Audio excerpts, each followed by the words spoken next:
कि लोगों को आजकल इक्विटी मार्केट से जो समझदारी से इन्वेस्ट करते हैं, सीएनबी से आवाज़ देख के इन्वेस्ट करते हैं, अच्छी खासी मोटी कमाई होती है, कैपिटल गेंस होता है, तो उस कैपिटल गेंस पर टैक्स बचाने के लिए सेट ऑफ करने के अलग अलग तरीके ढूंढ रहे होते हैं।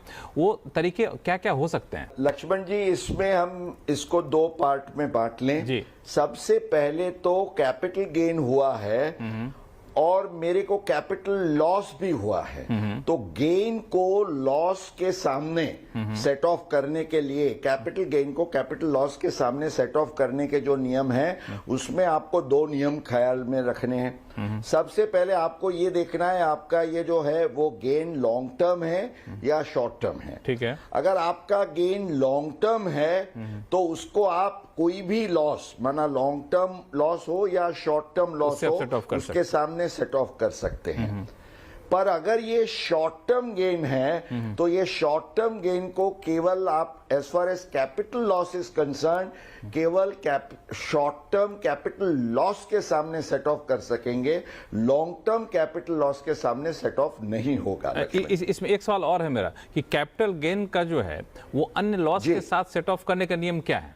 लक्ष्मण जी, आपने बहुत इंपॉर्टेंट पॉइंट खड़ा किया है, क्योंकि ज्यादातर इन्वेस्टर्स को तो ये ख्याल में ही नहीं रहता है कि ये उनका जो कैपिटल गेन है वो अदर सोर्सेज में जो उनके लॉस है उसके सामने भी सेट ऑफ हो सकता है।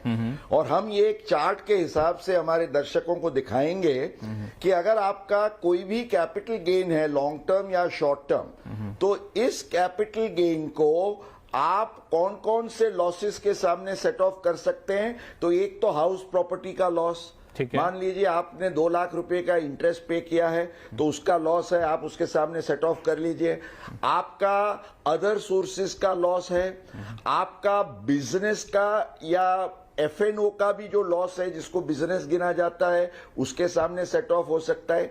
केवल एक लॉस के सामने सेट ऑफ नहीं हो सकता है और वो है स्पेक्यूलेशन का लॉस। अगर स्पेक्यूलेशन का लॉस है तो उसके सामने आप कैपिटल गेन को सेट ऑफ नहीं कर सकते। बाकी तमाम लॉस के सेट ऑफ करते वक्त इन सारी बातों का ख्याल रखिएगा।